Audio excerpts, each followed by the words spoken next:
पहली बड़ी खबर निकल के आ रही है। आपको बता दें देश भर में संक्रमितों का आंकड़ा 5,85,197 कंफर्म केसेज हो चुके हैं, जबकि पिछले 24 घंटे में रिकॉर्ड तोड़ 17,661 मामले सामने आए हैं। मृतकों की संख्या 17,000 के आंकड़े को पार करते हुए 17,410 हो गए हैं। दुनिया भर में 1,03,02,000 कंफर्म केसेज हो चुके हैं, जबकि मृतकों की संख्या 5,05,000 को पार कर गई है।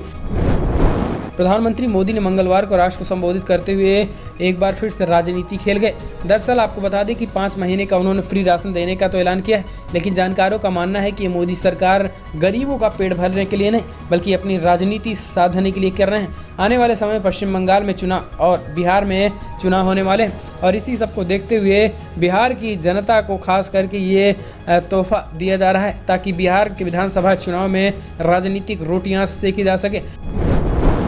बाबा रामदेव और उनके सहयोगी आचार्य बालकृष्ण ने भले ही कोरोना की दवा बनाने के मामले पर यू टर्न ले लिया हो, लेकिन अब मुश्किलें बढ़ती जा रही है। आपको बता दें कि ये मामला हाईकोर्ट पहुंच गया है। हाईकोर्ट ने कल कोरोना के वायरस से निजता दिलाने वाली कोरोनिल टैबलेट जांच लॉन्च करने के खिलाफ दायर याचिका पर केंद्र सरकार को नोटिस जारी किया। हाईकोर्ट के वकील मणि कुमार की याचिका को सुनवाई के लिए स्वीकार कर कोर्ट ने केंद्र सरकार को नोटिस जारी करके कोर्ट में अपना पक्ष रखने को कहा है। हाईकोर्ट बुधवार को भी इस मामले की यानी आज भी सुनवाई करेगा। आपको बता दें कि पिछले मंगलवार को यानी 23 जून को बाबा रामदेव ने इस दवा का लॉन्च किया था। हाईकोर्ट ने पूछा है कि आखिर आयुष विभाग अभी तक हरकत में क्यों नहीं है। इस दवा के लगातार बैन होने की मांग की जा रही है, लेकिन इसके बावजूद केंद्र सरकार ने अभी कोई ठोस कदम नहीं उठाया है। अक्टूबर नवंबर में होने वाले बिहार विधानसभा चुनाव के समय साथ साथ बड़े और कड़े रोचक मुकाबले की झलक दिख रही है। हालिया दिनों की सियासी सरगर्मी और ताज़ा फैसले से लग रहे हैं, लेकिन इस बीच आपको बता दें कि विपक्षी महागठबंधन तेजी के साथ एक हो रहे हैं। इस बीच झामुमो ने भी एंट्री मार ली है। झारखंड मुक्ति मोर्चा दरअसल झारखंड में जिसकी सरकार है उन्होंने भी बिहार चुनाव में एंट्री मार दी और 12 सीटों पर चुनाव लड़ने का ऐलान किया है। पश्चिम बंगाल की मुख्यमंत्री ममता बनर्जी ने मंगलवार को बड़ा ऐलान किया। ममता ने कोरोना काल में गरीबों को मुफ्त राशन देने का योजना 2021 तक बढ़ा दिया। इसके अलावा उन्होंने कहा है कि हम सुबह 5:30 बजे से सुबह 8:30 बजे तक सुबह की सैर की अनुमति दे रहे हैं, लेकिन सामाजिक दूरी बनाए रखी जानी चाहिए। शादियों और श्राद्ध के लिए 25 के बजाय 50 लोगों की अनुमति दी जाएगी। मुख्यमंत्री ने कहा कि मेट्रो और उड़ान सेवाओं को लेकर चीफ सेक्रेटरी ने सेंट्रल होम सेक्रेटरी को पत्र लिखा। पत्र में कहा गया है कि जिस 15 जुलाई का अंतर्राज्यीय उड़ानों को रोक दिया गया था, हमने हॉटस्पॉट से घरेलू उड़ानों पर प्रतिबंध लगाने और आवश्यक सेवाओं में लगे लोगों की मेट्रो शुरू करने का ऐलान किया है। प्रधानमंत्री मोदी मंगलवार देश को संबोधित किया। मीडिया दिन भर मोदी के 4 बजे के संबोधन को लेकर हो हल्ला कर रहा था। मोदी मीडिया लगातार सुबह से ही इसको दिखाया जा रहा था कि आज मोदी चाइना को लेकर कुछ एक ऐलान करने वाले हैं, लेकिन आपको बता दें कि चीन को लेकर एक शब्द भी मोदी ने नहीं बोला।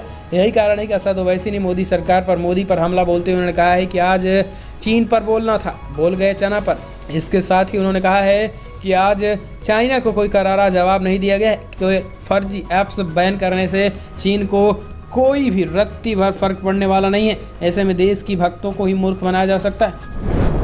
लद्दाख के गलवान में भारतीय और चीनी सैनिकों के बीच हिंसक झड़प के बाद मोदी सरकार बड़े पैमाने पर ढोंग कर रही है। चीनियों को झटका देने की मोदी सरकार तो बात कर ही रही, लेकिन पूरी तरीके से मेन स्ट्रीम मीडिया ने भी गोदी मीडिया ने मोदी सरकार को डिफेंड करने की कोशिश कर दी है। लेकिन इस बीच संजय सिंह ने बड़ा खुलासा किया है। उन्होंने कहा है कि आज चाइना की एक बहुत बड़ी कंपनी AIIB ने लगभग 5700 करोड़ रुपए का कर्ज मोदी सरकार को दे रखा है और आज मोदी सरकार यही कारण है कि आज घुटने टेक चुकी है। कुछ चीन के खिलाफ कोई कड़ा एक्शन नहीं ले पा रही है और हमारे जवान शहीद हो रहे हैं। पेटीएम के पोस्टर बॉय बनने वाले मोदी अब इसे भी कब बैन करेंगे, इसमें चीन कंपनी की 41% हिस्सेदारी। आपको बता दें कि चाइनी ऐप्स तो डिलीट हो जाएंगे, लेकिन एक बार फिर भारत की सबसे बड़ी चीनी कंपनी के बारे में तो शायद कोई नहीं नाम ले रहा है और आज वो फ़ोन में भी मौजूद है, आपकी दुकान में भी मौजूद है। जी हाँ, हम बात कर रहे हैं पेटीएम की। दरअसल चीनी कंपनी अलीबाबा की होल्डिंग वाली पेटीएम देश की सबसे बड़ी पेमेंट कंपनी है। कुछ भोले भाले लोग पेटीएम का मालिक विजय शेखर शर्मा को समझते हैं, लेकिन आज सच्चाई ये है कि इसके मुख्य निदेशक कंपनी के वो जरूर हैं, लेकिन 41% शेयर के साथ मालिकाना हक अलीबाबा को जाता है, जो कि एक चीनी कंपनी है। ऐसे में आज भक्तों को इसके बारे में नहीं समझ में आएगा, क्योंकि पेटीएम बड़े पैमाने पर PM केयर्स में दान दिया है।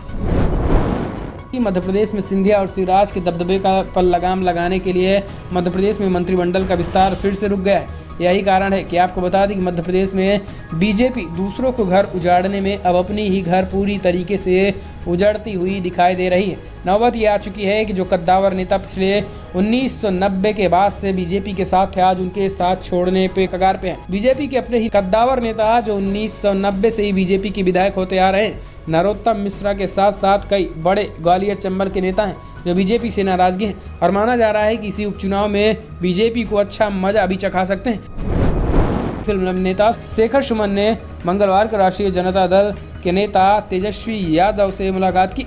बॉलीवुड अभिनेता सुशांत सिंह राजपूत के गुनहगारों को सजा दिलाने के लिए जस्टिस फॉर सुशांत मुहिम शुरुआत की है।